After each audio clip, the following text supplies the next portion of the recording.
We're breaking down anything and everything Utica City FC related. This is the Keeper's Corner podcast with your hosts, Matt Sterling and Brandon Brooks. Let's get into it. Hello, welcome to another edition of the Keeper's Corner podcast. As always, Matt and Brandon are here. We're joined by a very special guest, and we'll introduce him right away. Hailing from the Chicago suburb of Buffalo Grove, Illinois, this man is in his 12th professional indoor soccer season. He's tallied 211 goals, 113 assists, and played in 172 MASL games. He's also added 69 goals for the U.S. men's national arena soccer team in just 28 appearances, and represented the red, white, and blue on the national futsal and mini football teams. Last season, he led Utica with 41 points, the MASL with 7 game-winning goals, and is top 5 all-time in games played, goals scored, and game-winning goals. You know him as GG3 and Kid Dynamite, so please welcome to the show, game-winning Gordy Gurson. Hey, thank you guys. Thanks for having me. No, thank you for coming on, Gordy. It's a pleasure to have you. Gordy, I want to take this chance to give you the opportunity to share your soccer story, how you came to play in the MASL, and how you ended up in Utica. Okay, funny story, actually. So I was in college, and how I ended up in the MASL. My college coach was Ante Chope. I don't know if you guys know the name. He's played for many indoor teams, coached MASL teams. He's been around the league for a while. And he had a buddy that was coming to play with him at the Chicago Storm, the Chicago Storm, which was the Chicago team. No, the Soul. And his name was Alex Megson. And he was like, hey, can you have my buddy stay with your apartment for a month until he gets his own apartment? And me and Bobby Hurwitz, who was my roommate at the time, were like, yeah, that's fine. No problem. He stayed with us. He ended up becoming a really good friend of ours. And then he knew a buddy that was starting a team up in Seattle. And he called me one day and he was like, hey, I'm giving your number to this guy. He's going to start a team in Seattle and he wants you to go play there. And I said, I'm interested. And, it was maybe 2 weeks later, the guy had a flight booked for me to go to Seattle. Very cool. That was the Seattle Impact, right?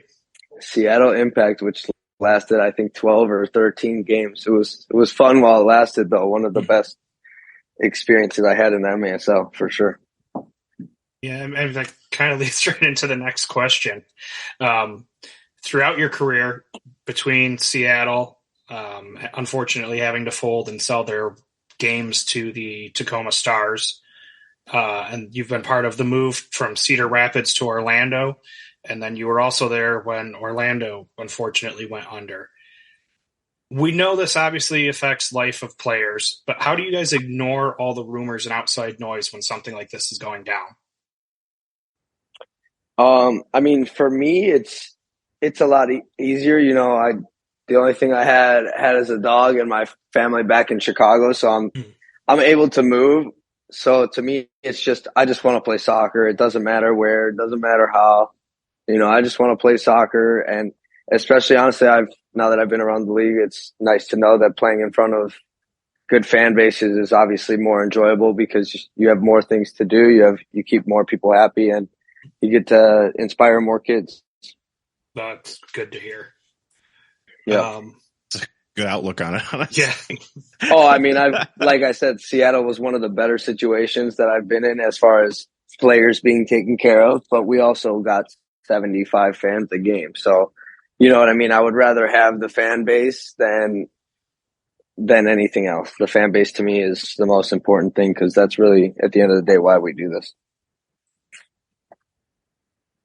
Well, it looks like a good answer. That's a great response. Wow. Oh, I'm glad I passed that test.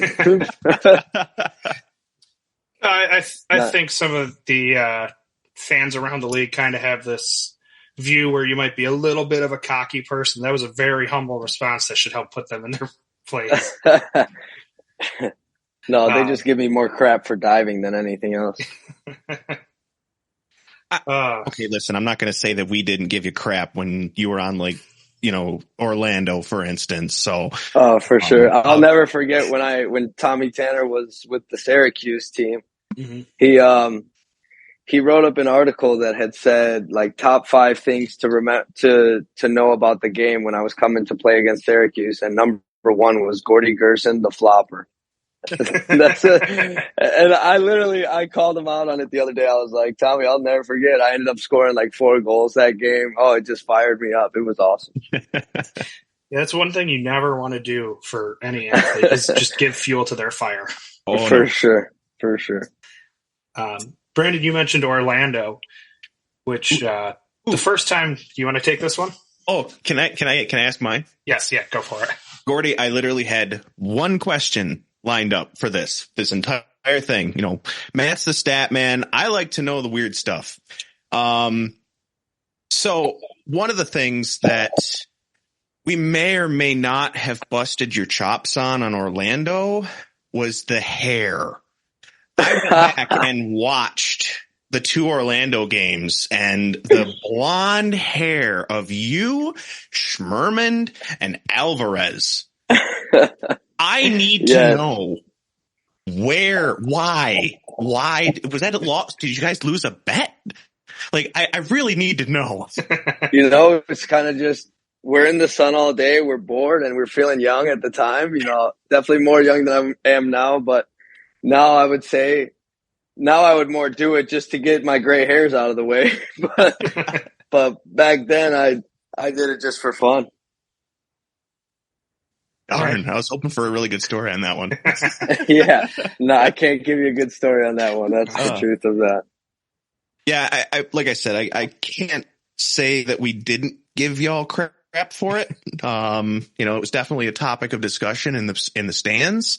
But we weren't doing a podcast at the time, so there's definitely no audio evidence of it, at least. Oh yeah, no, there's no evidence of it, of course, but. And your first experience at the Adirondack Bank Center came nearly 5 years ago with the Orlando Seawolves. Orlando led that game 2-0 and 4-2 before Utica ultimately won 10-6. Gordy, you scored twice and added an assist. How does it feel being an opposing player that's found success on the blue turf versus being a hometown favorite that's found the success?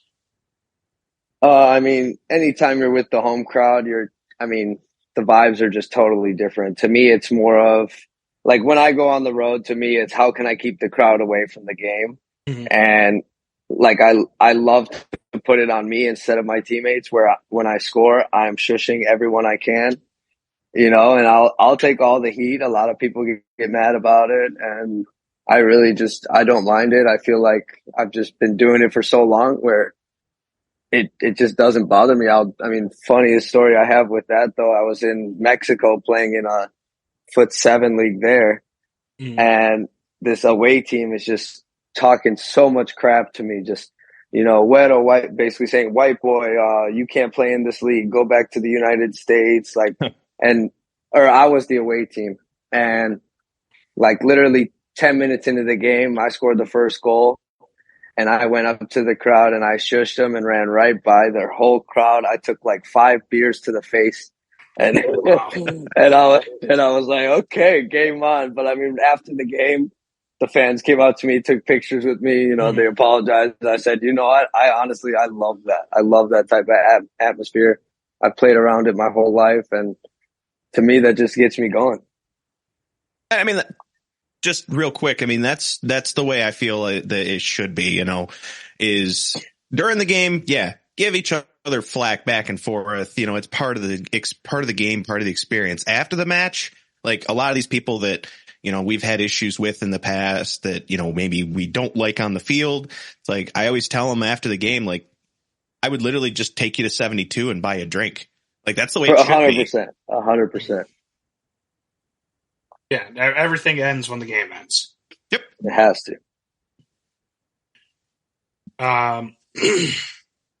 Outside of what you do for Utica, you obviously have the outdoor summer leagues you play in, as well as the GM for the Iowa Raptors in M2, correct? Yes. how's it feel to be part of the group that brought arena soccer professionally back to Cedar Rapids after, unfortunately, having to be part of the team that left the area? To me, Cedar Rapids was the Utica before my Utica, if that makes sense. And, I was trying to make that place a home. And unfortunately, things happened in the community where it was such a small community, and the owner and the general manager was doing some shady things where the whole town, it was a smaller town. So they were all talking, found out we went from having 4,000 fans a game to maybe 300. And so he was like, oh, I'm going to move the team to Orlando because the market's better there. And it was just the same story over and over again. And that's when I told him after the Orlando year, I was like, man, if you don't get this together, I'm going to leave. And he kept telling me, he's like, oh, you're not going to leave. You're not going to leave. And I was like, look, I'm telling you right now, I'm going to leave.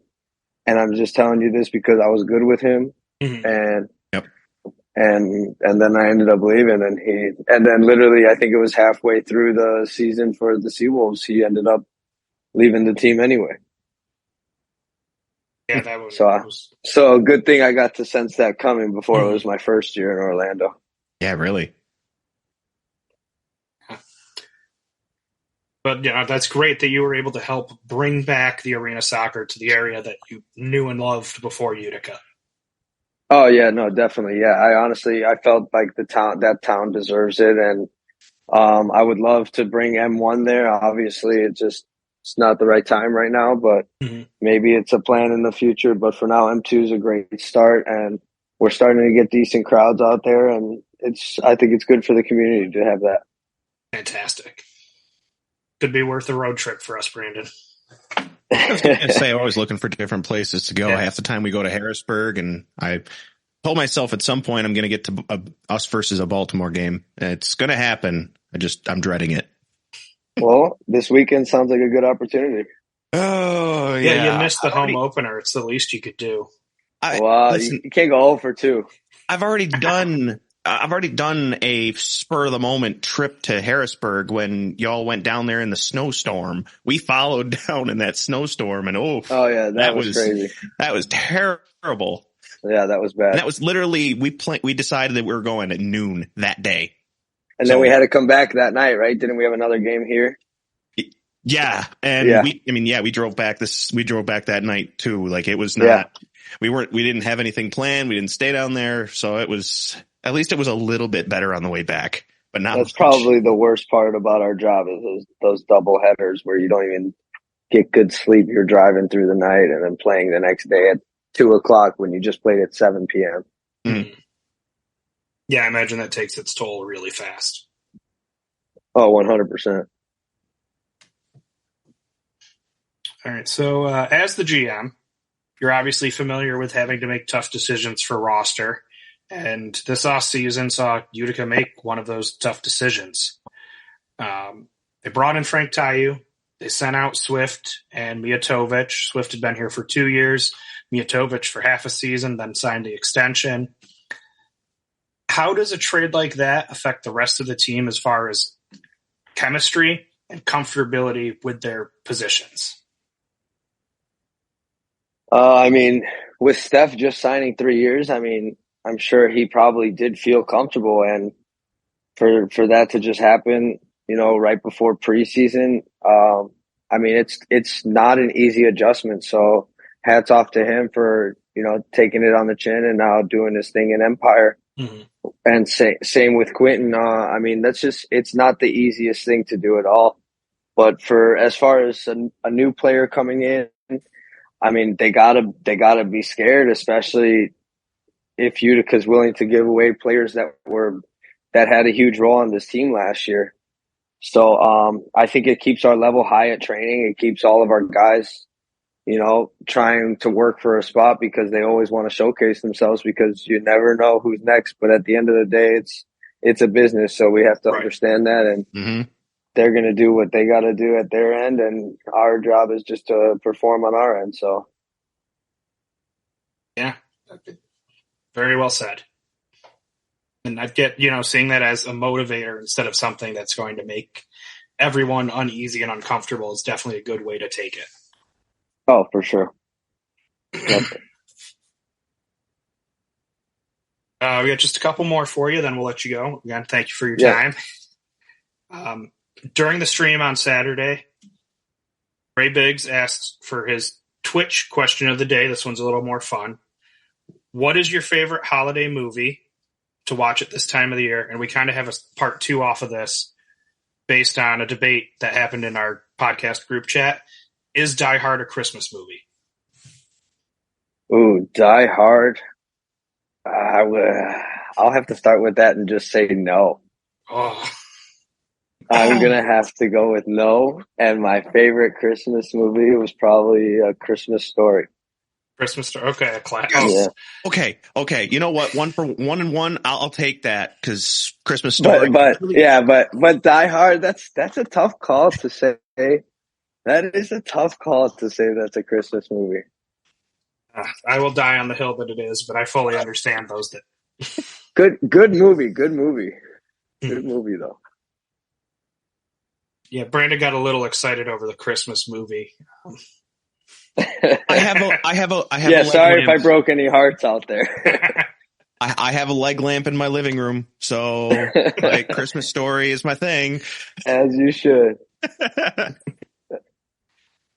All right. Guess we'll go back to a little more serious one here. In your career, who has been the toughest defender or keeper that you've had to go up against? Ooh, that's a good question. You can even give us one of each if you want. Keeper, probably Boris Pardo. He's probably the one to me where I feel like I've played against him literally since my rookie season, and him and I became brothers ever since, and he's a great dude. And I think maybe it might be because he knows me that we've played together so much and stuff. I don't know what it is, but yeah, I would have to go with Boris on that one. Toughest defender.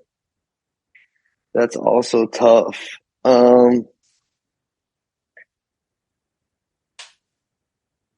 Yeah, I don't know. I would honestly, something that was funny last year was Mo bet me last year in the game. He was like, "Hey, I bet you don't score last year." And when we played against Empire, I did not score that game, and I lost that bet. I went to go buy him a beer at 72 after. Okay. And I told him, I said, I'm a man of my word. I didn't score, but yeah, I would have to go. I would have to go with him just because of that moment. I haven't actually had that moment with anybody else. You already know Nelson Santana and I already had a little battle going on in the past. So it's not that I wouldn't say like I'm scared to go against Nelly, but it's like that mental aspect where we know we're just getting into a battle every time we play, no matter what it is. An elbow is being thrown, a kick is being there, something is happening in that game, no matter what it is. Well, at least you don't have to go against them this season. Oh, bring them all to Utica. I'll take them all. Yeah. Well, now you got them both in Utica, so that's got to make things a little bit easier. Oh, but you guys don't know what happens at practice. Oh. No, I'm just kidding.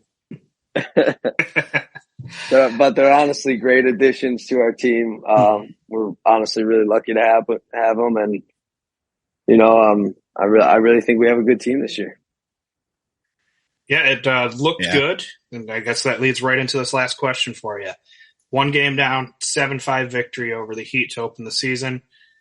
How does it feel to be back, and do you have any personal goals for yourself this year? It feels amazing to be back, honestly. Like, it was me and Taylor were talking about this the other day. It was like that last game against Milwaukee was just stuck in our head since that day, and we finally got to get it out of our head. Now we got another game back, and because that's our last moment with you guys, so that's just what we remember. And it was just great. Now we have a win under our belt. I thought we had a very good crowd there. It was honestly, the atmosphere was electric. It was honestly a great night. It was awesome. And, we're excited for the season. We really are. I think as a team, we're looking pretty good. And yeah, we made a few mistakes, but that's just first game stuff and stuff that can be adjusted. But I think, in the end, hopefully we peak at the right time and we can keep things rolling into the postseason. All right. What was the other question? Did I miss the other part question? No, that was it. How did it feel to be back and any goals you had? So. Okay. Well, my personal goal is to go further than last year in the playoffs. I mean, I think we deserve that. And to me, as long as we're making progress as a club, that's all I could ask for. So I'm expecting, at the minimum, semifinals this season. Okay. The more games in Utica, the happier everyone is. So. Yep. Exactly. Well, Gordy, thank you again for coming on. Good luck this weekend. Hey, appreciate you. Good luck this weekend in Baltimore. And for those of you listening, the next time you'll get a chance to see Gordy and the rest of Utica in the Adirondack Bank Center will be Friday, December 22nd. It is another 7 p.m. game. Gordy, once again. Yes, thank you guys. And thank you, Brandon. Much, didn't you say, Brandon, 100 retweets on this podcast and you were going to make the drive to Baltimore? I think I heard something like that. I think that's what I heard. I mean, it might not be this game, but I would. You know what? If it happened, I would make it happen. Let's make it happen. Let's make it happen. Let's make it happen. All right, guys. You guys have a good night. You as well, Gordy. Thank you very much. Gordy. Take care. Bye-bye. And once again, thank you to Gordy Gurson for joining the show. It's always great to have one of the players or coaches on. But now, Brandon, you and I get to do the old song and dance. Let's recap this 7-5 victory over the Harrisburg Heat. Yes. Starting the season on a win. That's what we want. Yeah. It's a little bit closer than you and I both thought. We'll talk about the reasons why. Gotta make me a liar again.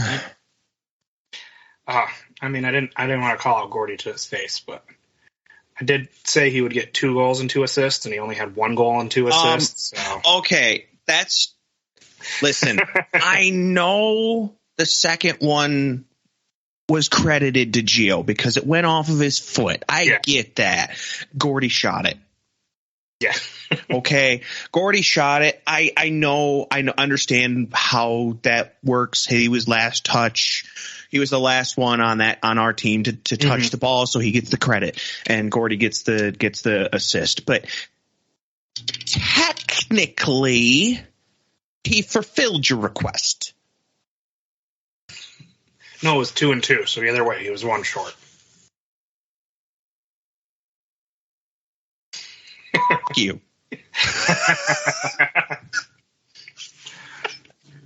Although I did get it right that we would have contributions from all over the place. Oh yeah, no, you were very right on that one.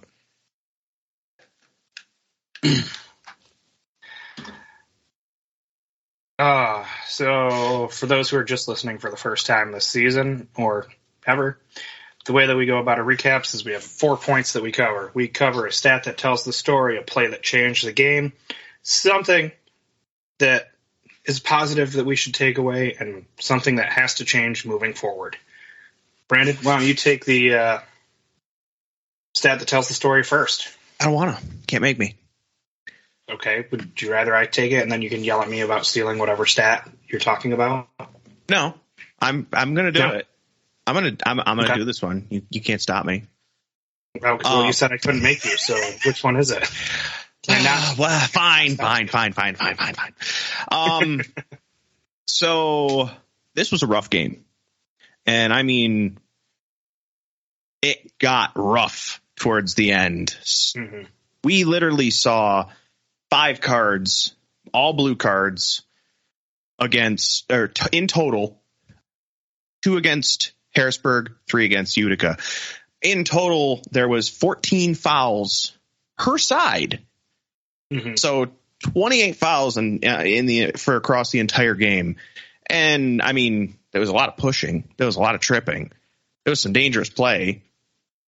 It was just a rough game. I mean, the dangerous play, that one was very blatant. I don't know. I mean, I watched that back, and that foot really skimmed. I think that was Taylor. Was that Taylor Walter Bond? That was Taylor Walter Bond. That's what I thought. We were pleasantly surprised to see that. I was very surprised to see. Like, I knew that was getting called as soon as it happened. Oh, yeah. It was blatant. But no, just a very rough game. I'm not going to go with my tried and true Sogs because I wanted to break away from that a little bit. Mm-hmm. But no, definitely, I had to go with the Cards and the fouls. I mean, it was a rough game. Yeah, and of course, it certainly was. I had a lot of people complaining about the refs, as they always do, and things not going called, which there was a couple that I was like, why didn't that get called? But, yeah. I mean, it was Faraday was the assistant or the second ref, and I've had problems with him for over 2 years now. Yeah. So, like, as soon as I saw him, I went, oh, this is going to be a fustercluck. Putting it nicely. And didn't disappoint. Nope. And the other one was the head one was Butler, who we are wondering if he would remember me, since he was the one who I kind of walked right up to the line of getting thrown out with, and then just stood there and yelled. You just kind of skirted the line a little bit. Mm-hmm. I'm still on my side, but I might be leaning over, but my toes are on my side. Yeah, I was going to say, you just kind of drew the line, and you were as close as you can be. We're holding your jersey as you're just leaning over as far as possible. Yeah. Yep. So, it was a game where you just kind of knew going in, this is going to get sloppy which way. Yep. My stat that tells the story is the difference on the power plays. Utica had just avoided giving up a goal on a 4-3 disadvantage. Two guys were coming back on. They're able to get Joey in the back line, just poke it in, as Joey Tavernisi has done for his entire career. And we all knew it would happen at some point in this game, because that's just what Joey does. It is. And then when Utica had the man advantage, that was possibly the ugliest power play I have seen ever. The ball was either loose in Harrisburg's possession, or we were carrying it out of our end for half of the 2 minutes. Yep.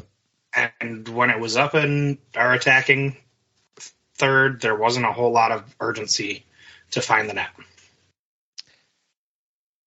That was something that was in my notes from the game, is basically, yet again, it is unfortunately one of those things that we're going to have to work on again, is our power play, because our power play could use some work again. Yeah, I mean, it was terrible to start the year last year. They got it fixed. It was phenomenal in the second half. I'm sure it'll get there this year. There's too many pieces for it not to get there. But, boy, that was a very rough start. And it netted to a 1-goal advantage for Harrisburg on power plays. Hey, I mean, there's nowhere to go but up, right? Yeah. Well, hopefully. Yeah. Next up, we're going to talk about play that changed the game. And I think there were a few. The biggest one in my mind was second quarter, the offsetting blue cards that we saw with Rafa and Panton, I believe, the 12:23 mark. The whistle came, but it was like 4 seconds after Rafa threw his arm back to try to clear Panton off of him. Mm-hmm. So it only came because Panton shoved him. And not involved in the play The ball was already off Frank's foot, and it would have been his first goal in Utica and given Utica a 5-2 lead. But because the official blew his whistle, instead of just holding his hand up like they're supposed to do for a delayed blue card, because of that, Utica got robbed of a goal. Yep, and Frank got robbed of his first goal in Utica. Yep, that one hurt. That one bothered me. Another one I wrote down was just the fact that, Tayu got beat basically by a whistle.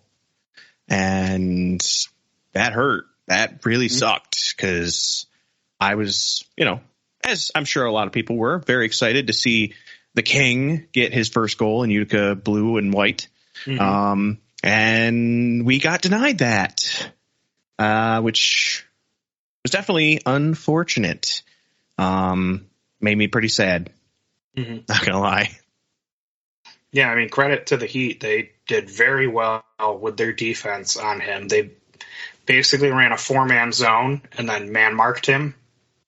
And anytime he touched the ball, it was, if not a double team, you had a second defender shading towards him very quickly. He had a couple good looks, but the ones that actually ended up on goal were kind of worm burners without the burn. Mm.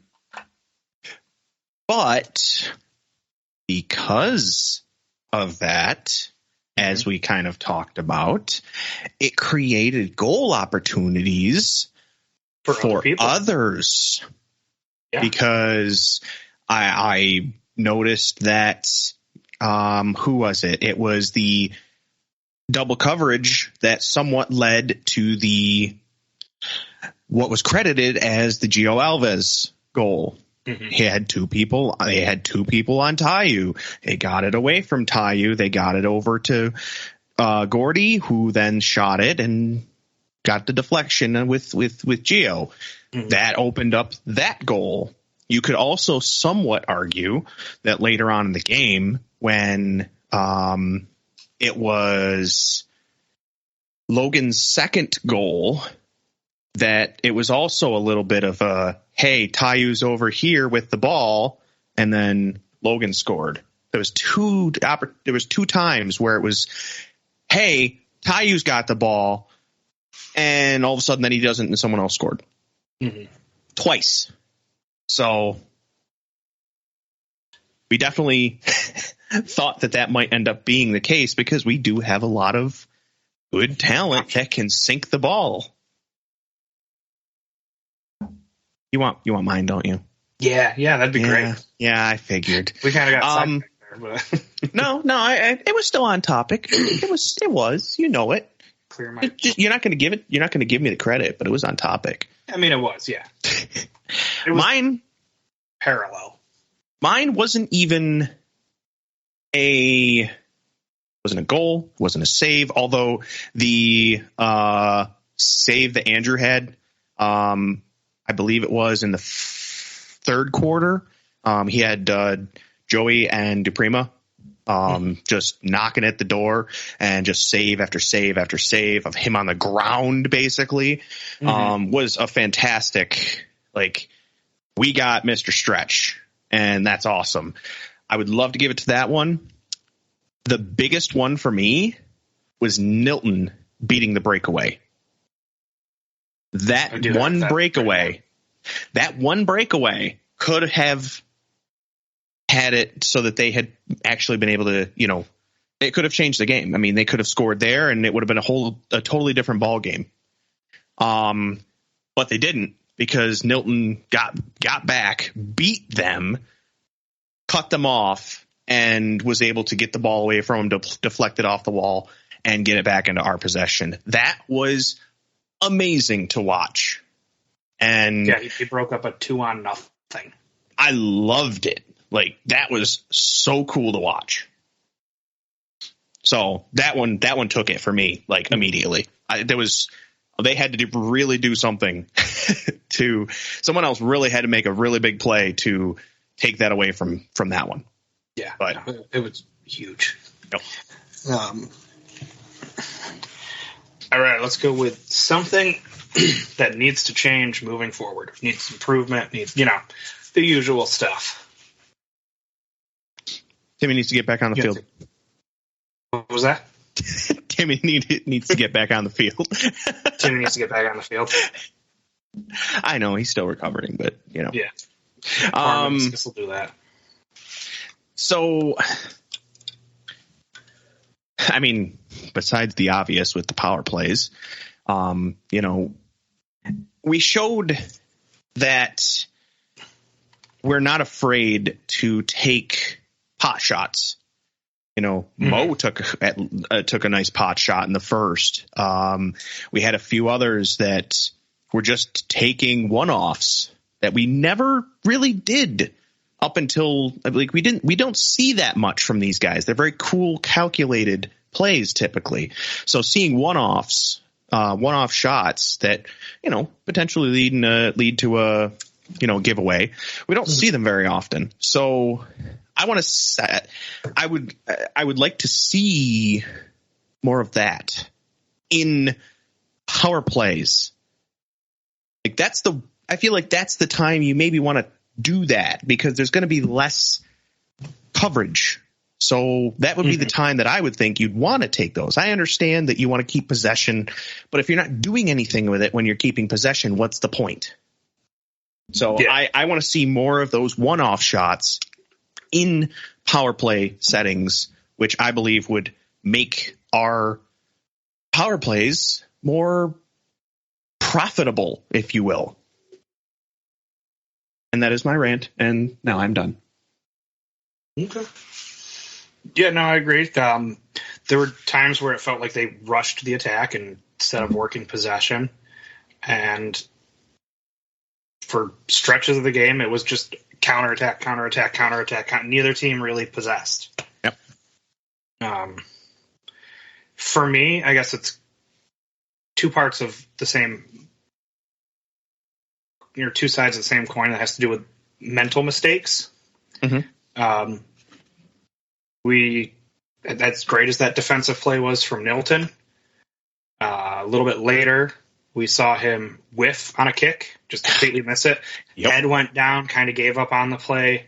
We saw Keaton whiff on a kick. Again, took half a second to recover. We had passes that were trailing runners or went to someone who wasn't expecting it.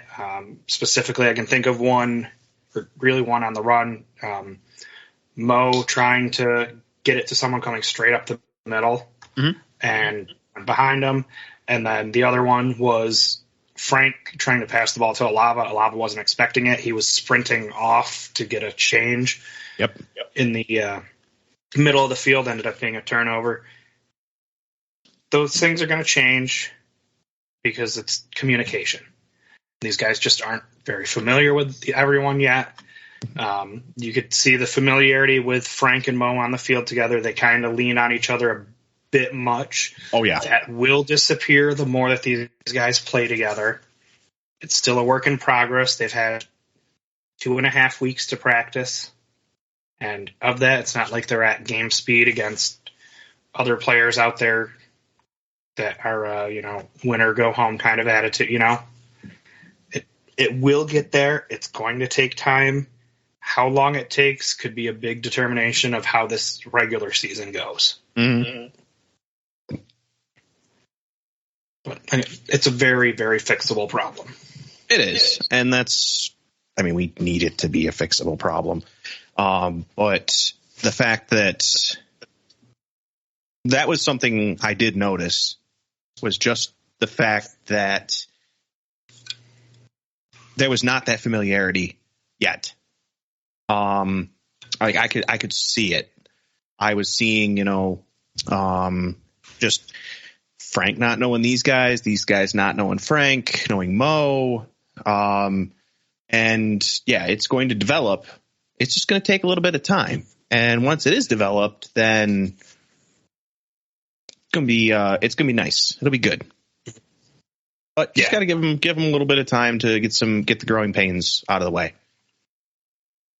Yeah. And then positive takeaway. And soccer's back? I was going to say positive takeaway is, we talked about already how many people contributed to this. You had Gordy, Logan, and Gio all had 3 points. Keaton, Rafa, and Santana added the other 3, which, last week we were wondering if Santana was retired. This week he's icing the game for Utica with 5 seconds left. Yes. Fantastic. He looked like one of the best players out there, honestly. Just getting everything defensively.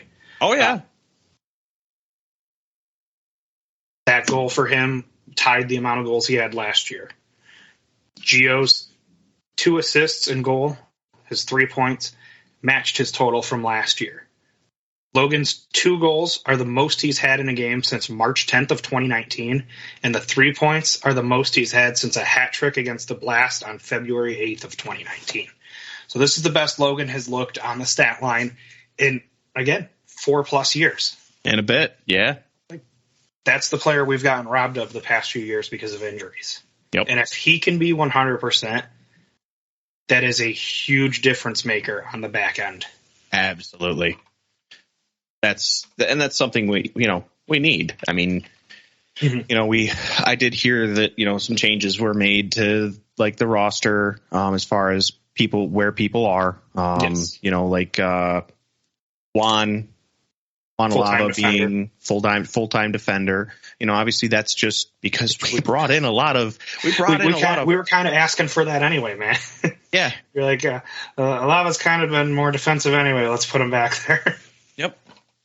So, yeah, it was what we needed, and so I was all for it. And so hopefully it pays off doing that stuff, which, has so far. Yeah. All right. What would you like to take away from this one?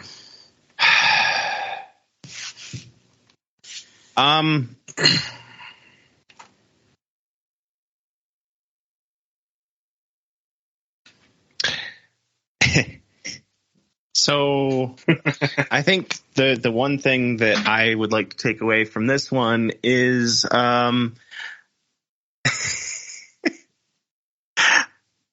that I like seeing Nelly on the field.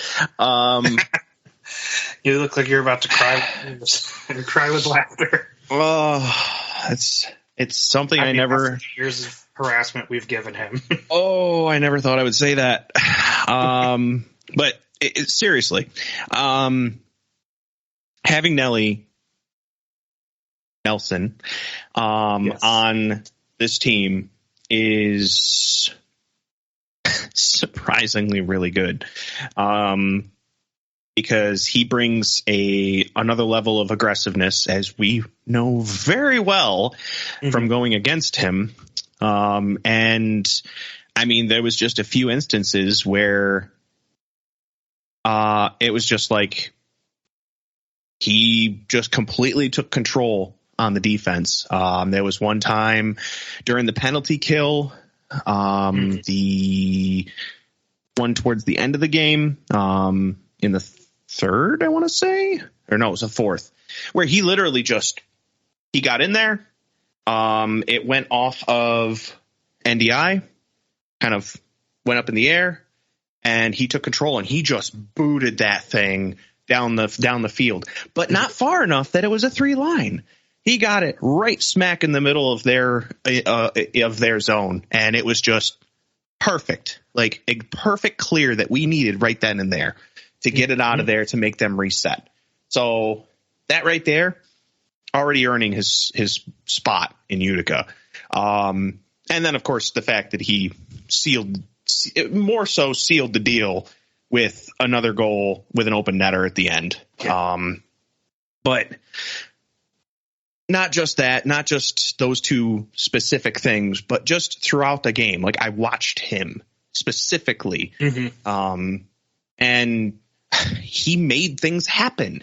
He got steals. He was very aggressive towards the offensive part of Harrisburg. Like, he took control. He was like, "This is my defensive third. You are going to respect my authority." And he made them. he very much stepped into the role that Toby has had and made a fantastic impact on the game.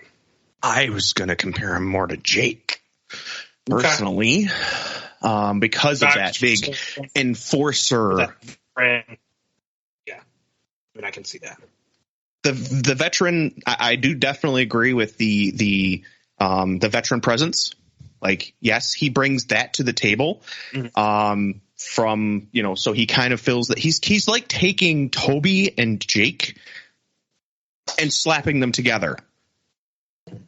Like, that's really what he kind of brings to the table. A veteran presence that is not afraid to throw his weight around. Not that he's a big, heavy guy. It's just, he's not afraid to just get in your face. And we needed that. We needed that aggressiveness, because that'll just energize other guys that do it, like Rafa, the little menace. Look, if there was a Heart and Hustle award for the game, I'm giving it to Rafa. My gosh. Oh, yeah. Dude was just zipping around the turf. Although, again, so was Nelly. Yeah. I mean, even Bigsy mentioned it on the broadcast. Like, this is a guy who will run the entire game. And you know what? He was on the field a lot. So much as I've given Nelly flack in the past, I'm giving him props now because he deserves it. I mean, we were both skeptical after the signing was announced. But he definitely cleared away any doubts in this one. 100%. So this is me acknowledging that. Yeah. And now I just need to buy him a drink. It's going to happen. Well. Nelly, if you hear this, I'm buying you a drink. It's happening. Well, he was one of the last ones in 72. When I left at 12:15, he, Coach, Rafa, and I think Julian were still there. Nice. And that was pretty much it. Well, then it'll be easy for me, won't it? Yes, it will. So I feel like I should apologize for clearing my throat so much, but for anyone that hasn't really listened before or heard me in this condition, I'm kind of loud at games, and hey, Peanut Gallery, you keep it to yourself. Yeah. I'm kind of loud at games, and I'm very loud at games. Better? Okay. Very. I'm very loud at games, and it's taken a couple days to recover this time. Peanut Gallery recorded it. Because you haven't done it in a while. Yeah, I have not shouted like that in a while. And when you're sitting in the corner where we do, and Timmy's like, hey, we can hear you on the bench. Keep it up. You know you're a little loud. You know you're doing your job. Yeah. That is what Section 212 is all about, is being heard, being loud, and saying, hey, you're in our house now. Yep. And I seem to start something, because after one specific heckle, there were a few other guys that were just, hey, Francis. Definitely, just, totally didn't hear that on the broadcast at all. No. Can't do this to, we can't do this to Nelson anymore. Who's our new target? Dominic Francis, sorry. But you appear to take the brunt of it. Besides the refs, who you could very clearly hear on the broadcast when the entire auditorium was chanting about. Very much. Man, you thought you've had a bad day at work. Have 3,300 people tell you you're terrible at the job multiple times. Every time they think you do something wrong, you will know about it. Well, sometimes it's not necessarily that they've done something wrong and they're still booing them. Which sometimes I'm gonna get on my soapbox for a second. Can I get on my soapbox? I'm raising my hand, teacher. I mean, you're already standing, so go for it. Okay, so this is not towards the refs. This is towards the Utica fans. I've talked about this before. For the love of everything, stop booing people that go down. I understand that most of them they could be potentially flopping. Stop it. It triggered me so much watching that on the broadcast and seeing, I think maybe Harris went down one time. There was somebody else that went down. I want to say maybe Francis went down. Francis went down. There was a couple of them that were exaggerated, sure. Several times. Joey fell like a Jenga tower. Had a light on but he didn't get booed. Joey. No, but that's because everybody loves it's Joey. Yeah. Harris got a knee to the hip. Fully take all the time he needed on that. But still got booed. He still got booed. And then it was Dupree Madonna who went down early with the first one and then walked off the field like nothing happened after making a scene. At least wait a second before you boo. If they stand right back up, once they're off the floor and they're standing back up immediately, boo the heck out of them. Totally fine with that. If they go down and they stay there, even for a few seconds or at least for a little bit, leave them alone. Shut up. If they roll around a lot, like they're making a scene and trying to get attention, go at them, please. Yeah. Because everyone knows they're faking except the referees. It just you got to try and recognize it's the oldest before. trick in the book, and somehow they haven't read that chapter. Yeah, you just. All I'm saying is like try to recognize it before just jumping in on them, because otherwise we look like a bunch of terrible people. It's a nickname you might call someone from Massachusetts without the M. Yeah. So that's just me. I had to get it out of the way. It really bothered me watching back the broadcast and hearing that because I didn't get to go to the game because I'm slacker. But I had to bring it up. It really, really bothered me. And it's like, we're better than that. Because we do it to a lot of people. We do it to every team that comes in. We just assume everybody's flopping. A lot of them are, but a lot of them aren't. I think that's the problem is like 95% of the time it's been floppers. So, but you don't really hear that from other broadcasts, though, either. Sometimes. Well, outside of like two other broadcasts, there's not that many people, and you might not be able to hear it. I mean, I know I've heard Gordy get booed a couple times when he's lost, but then again, I mean, he's known for it. Yeah. Hey, what do you think about the 3 refs on the field? I mean, it didn't change a lot, did it? I mean, they had video review too, and they still couldn't tell that Hundelt didn't even sniff Francis on that last blue card. He missed him by 6 inches. Yeah. And Francis just lost his balance trying to stop. Yeah, it clearly didn't do anything. No. It made no difference whatsoever. So I just novel idea. Save the third one a trip because it just didn't. Do anything. Take that extra money and put it towards getting better refs, not more of the same quality. Quality over quantity. If anything, it just gave us more calls of the same questionable level. Yeah, and I mean they got in the way. There was at least a couple times when they got in the way, and it was just like which they were already doing to begin with. Yes, but now there's more of them, so now they're getting in the way. They're getting our way more often. So good idea. Hopefully, it doesn't make it beyond the two game test. Yeah, 2 home games per team is what I understood. Be tough down in Baltimore on Saturday. Then it's already tight enough quarters, and now you're putting another man in there.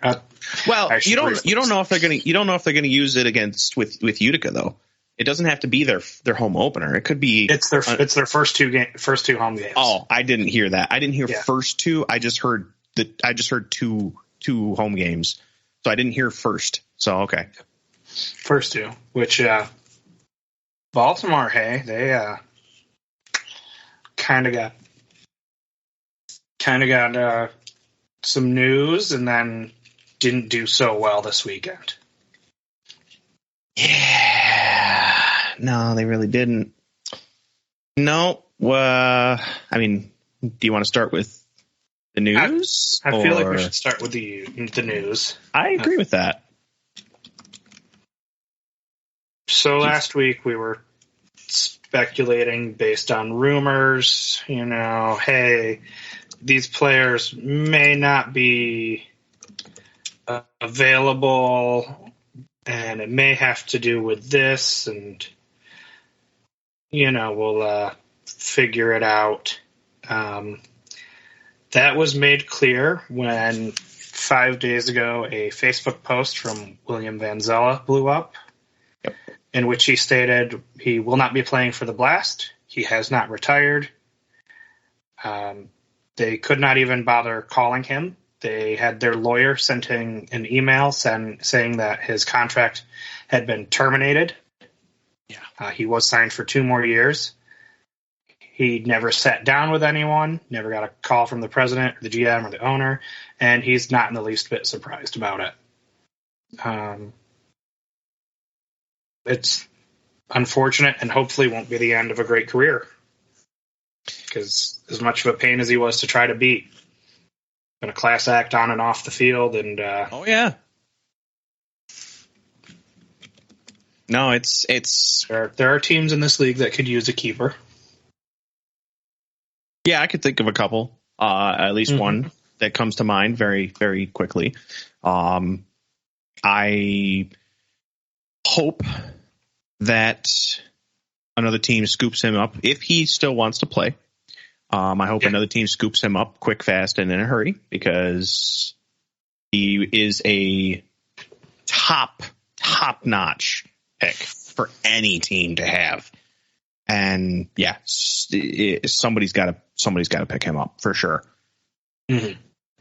Yeah, it'll happen eventually, or keeper will get injured or face a suspension, and he'll be like the one game come in and save the day kind of guy. Da-da-da. I think more notable is the statement from the Blast, which the general reaction on social media was, "Oh my God, why would you guys say that?" Yeah. And I will quote directly from this because it came from their lawyer, J.D. Miller, who may want to look into a new career after this. But the statement reads, "William Vanzella, 39 years old, has been a goalkeeper for the Baltimore Blast for 10 years. When he was injured, younger players stepped up to take over his duties. Currently, the former Blast GM is under criminal indictment for embezzlement and theft. Certain players that interacted with that GM directly are under investigation for violation of their contract and have been suspended. Additionally, the Blast believe it is only fair to give the younger players that have filled such a vital role during certain periods be given a chance with the Blast." Yikes. Yeah. It was not a good look. I'm no lawyer, and it kind of looks like Mr. Miller isn't either, but I smell a wrongful termination lawsuit coming because of the way it opens and the way it ends, which is he's old, he was injured, and we want to give the young guys a chance. Yeah, it's not that he couldn't perform his job duties or anything, and older players get let go all the time in leagues all around the world, whether it's age-related, contract, cost. But the teams don't go, "Hey, these guys cost us too much," or "Hey, they're old and injured." They just, are smart about it and say, "We thank them for their time here, but we have to move on in the best interest of the club." Yeah. No, and you could definitely approach that in a more tactful manner, and this was not it. You have a extremely well-respected and integral member of your team that has been integral to your success for a while, and then you dumpster him, to put it nicely. Yeah. And it's just that's not a good look. Yeah, so things not looking good there for the Blast. Whole bunch of calamities. Their social media has been pretty much split between people complaining about the way they treated Van Zella, even ones that were at the game, like, boy, or the responses to the loss that were like, boy, it would have been great to have a certain goalkeeper in there. But they dropped their home opener and season opener against the Texas Outlaws by a score of 9-5. And I mean, I went and actually looked at the sheet because I didn't happen to watch that game. Mm-hmm. And I'm seeing 6 goals right in a row for Texas. Like, that's either saying good things about Texas, bad things about Baltimore, or a little of both. Yeah, I mean, it's a game that the Blast led 3-1 and 4-2 before Texas just poured it on. Oh, yeah. Oh, yeah, they did. I mean, Mendez had 5 points. Morales had 3. Both of those guys had hat tricks. They're going to be dangerous to play later this year. They will be. It's going to be an interesting game. So I'm hoping, that, we just got to work out some of our issues before that time. Mm-hmm. Which I'm sure we will. So as for the Blast, what we know is Max Ferdinand not playing with the team. Van Zella not playing with the team. Mello tied up in visa issues. Nelly not playing with the team. Nelly not playing with the team. And Zierhofer is their goalkeeper. Mm-hmm. Not a great start, but it's only 1 game. And not to discredit him either. I mean, Zierhofer's a good keeper. Yeah. But just there's, other issues surrounding that. Like, in his career, he has a roughly just over 1,000 minutes played. Mm-hmm. And a save percentage around 750.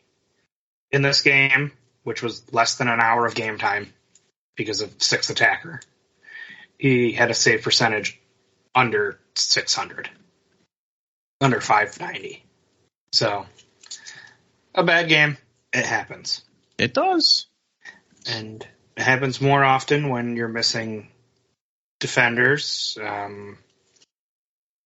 Didn't watch much of the game because I saw Texas score a couple goals really quick during halftime at Utica, and this one's over. I don't need to watch anymore. And then I heard or saw in the chat at that point that like Dos Santos hadn't had that good of a game defensively. Mm-hmm. I remember he's coming back from a pretty big injury, so it might take him a while.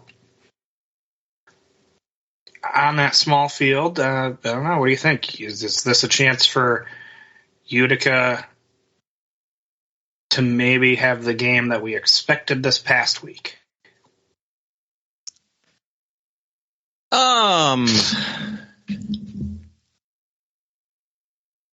I don't know if I'd go that far because, again, we have some of our own issues to deal with to work out that won't be worked out by this weekend. I'd be very impressed with Everton if the team was completely in ship shape by this weekend and everyone's on the same page and we're just acting like a very regimented unit. I would be blown away, frankly. And that's not a diss on his coaching ability. That's an impossible task. Mm-hmm. And so, I mean, I don't see us having our own issues sorted out, but it might help us just a bit with Baltimore being in disarray. Mm-hmm. For them to be in the way that they are, in the shape that they are, to go into a game against us, who has kind of had one heck of a rivalry with them, basically, ever since we were Utica and whatnot, and so it could be it could make for an interesting game. Mm-hmm. Yeah, should be another hard fought one. These teams don't like each other. Nope. I wonder if Baltimore is going to boo Nelly like we used to. I don't know. That'd be kind of funny. Know. That'd be kind of funny. I know he would take it in good. I know he'd take it with a chuckle, but that would be a funny, ironic thing to happen. Yeah. Newcomers to the Blast. They got Pereira, Victor from the Florida Tropics. Yep. And he started off with a brace, looking good. Could fill that role that has been, will be missing with Melo out on visa issues. Still have Donatelli, Cabrera, Pereira, Jamie Thomas, Mike. We went through this. Yeah, we did. Dos Santos being back. I mean, they've got Moy still. They've got Pat Thompson, who, never discount him. Moy is always a force, especially when, both of those guys played on the team, played on Utica for a bit. And so, I mean, they know a little bit about how certain people play.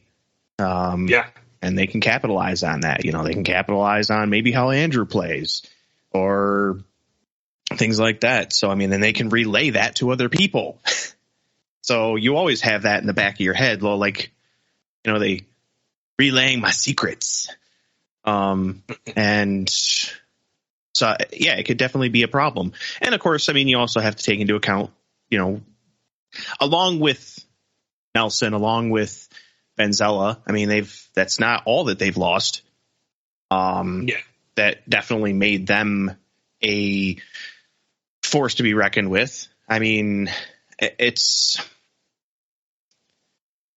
don't know. It's going to be an interesting game either way because it's us against Baltimore, and those games typically are really good. Mm-hmm. Except for that one year that we don't want to think about happening, where we basically lost every single game to them. But we're definitely not that same team, and neither are they. Yeah. So it'll be a good road test. Utica was 5-7 on the road last year.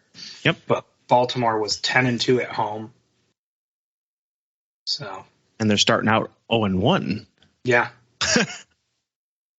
Yeah, that little field, man, it changes things. Oh, it does. Lucas Roque. That's who I was trying to think of. I could not think of his name. Yeah, Roque going to Empire. Roque, them losing Roque, I mean, that's another big hit. So no Vanzella, no Mello, no Roque, no Nelly. I mean, that hurts. Yeah, it's a lot of turnover. Yeah. Core pieces. Yep. So no Max Ferdinand, not as big of a piece when you think of that team because he came in from Milwaukee, but that's still a big hit. I mean, he's bigger name, so that's a big hit, and could make a difference. But we won't know obviously until the day happens. But it will make it. It'll make it interesting. That's all I can say. It'll make it interesting for sure. Mm-hmm. Predictions for this game. There will be SOGs. There's always SOGs. Imagine a game where there wasn't. Nobody shoots the ball in 60 minutes. Oh, there will always be SOGs, and usually there will be quite a few of them. Well, I hope so. Will they result in goals? I mean, the Milwaukee Wave ambush game that went to overtime and finished 2-1 had, I think, like 50 shots on goal or something like that. The day that there is no SOGs is the day I eat my jersey. No SOGs at all. That is a dark day. That would be a dark day. But back to what you said, predictions. We did look pretty good on defense, which surprises me considering, the lay of the land and how things shaped up with how few defenders we had technically. And now we've moved people around, and, I feel a little bit better about that. with how we look defensively, I think if we clean up the stuff on offense, you know, I want to see Frank get on the board. I really want to see him get on the board. Not for he needs to prove himself. I just want to see him get a goal in blue. Mm. So, because he does, I mean, you know, obviously he's got one heck of a track record. I know he will live up to what we expect. We just haven't been able to see it yet. It's been one game. If we're 10 games in and he still doesn't have a goal, that's when I'm going to be questioning what the heck's going on. Mm-hmm. And I'm sure a lot of people will be. But one game in, no, it's still very early. So I think it's going to be. I'm going to say that it's going to. I'm not just going to give you a score. It's going to be a bit of a hard fought early game, but I think Utica runs away with it towards the later half. And so I'm going to say 8-5 Utica in Baltimore. Give it a little bit of a gap. Okay. Quick little expansion on what you're saying about Frank. The last time he was held without a goal or assist in the regular season was December 11th, 2022. So there's almost a full season worth of games after that where he finds a way to contribute either via assist or scoring goals. And there are multiple, I'm talking 4 games with 3 or more goals in there. It will happen. It's just getting used to the new players around him. Yeah. And when it does, he and Gordy, as 2 of the top 5 all-time scorers in this league, are going to be an incredibly dangerous duo. 100%. Yeah, they're going to be scary. They already are, but you know, people just haven't seen it yet. That said, for Saturday, it's a 6:00 game. MASL Soccer, the main channel on Twitch. I'm taking Utica on this one as well. There's just so much going on in Baltimore. They don't feel like a cohesive team, even with the pieces that are there. Mm-hmm. They're kind of just in turmoil. And I think it goes high scoring. I'm not talking Monterey over Dallas 22-5 levels of high scoring. Mm-hmm. But if you told me Utica wins 10-6, 11-7, something like that, would not be surprised. Wow. So you're really thinking I thought Utica was going to run away with it a little bit. You think they're really going to run away with it? Yeah. All right. 6 attacker hurt the Blast in this last game. Yep. We saw that. I don't see a reason why it wouldn't happen again, especially on that small field. Oh, yeah. But you also have to remember we have given up a lot of 3-line violations down there. We've done that quite a bit. So I'm trying to take stuff like just the little things like that into account too. Mm-hmm. Hey, you know who gave Baltimore one of their losses on their home turf last year? Us. It was Utica. Now, this should be a good game. I think it gets opened up when we get into 6 attacker, but should be close through most of it. Yeah, agreed. All right. I guess we'll just touch quick on what the rest of the East did this week. As mentioned, Monterey just demolished the Sidekicks in a mercy rule game that never seemed to have an end for Dallas fans. Yeah, I had to stop watching that one, honestly. I started watching that one a little bit, and then I ultimately just started watching the other game that was on at the time. trying to remember what it was offhand, and I'm blanking. But Ambush and Comets. Ambush in the Comets, yes, because it was just a complete slaughter. I felt really bad for the Sidekicks. I mean, they had a bad year last year, and I know that the Flash is definitely a better team, but for them to be going against so early, but yeah, it's not shaping up to be much of a difference from last season for them. Yeah, we'll see how the Flash shape up, because right now they look like they could be the team to beat in the East when they play the East, that is. Because so far they've beaten up on the teams that are expected to be the two worst in the West, if we're being honest. Yeah. And they have that small field, which last year Chihuahua was 7-5 on the road. Not bad. Actually, one of the second best road record in the league. Yep. 7-5. But that's a far cry from 10-1-1. Agreed. And like Baltimore, they were 10-2 at home and then 3-6-3 on the road. You take those teams out of their small turf fields and make them play with more dimensions, and it changes their game style. Yes. It makes them more vulnerable. So we'll see how that plays out. And you mentioned the other game there that you turned onto, Ambush and the Comets. Mm-hmm. Kind of like we said in preseason, Ambush looked like they're going to have issues finding scoring, and Comets look good. Yes, they did. They really did. Dang good. We'll see how Milwaukee looks when they get to play some home games and have a little rest between them. But right now, if you had to pick teams to beat in the East, it's probably Monterey and Kansas City. Utica third, Milwaukee fourth. Yeah, I would agree with that.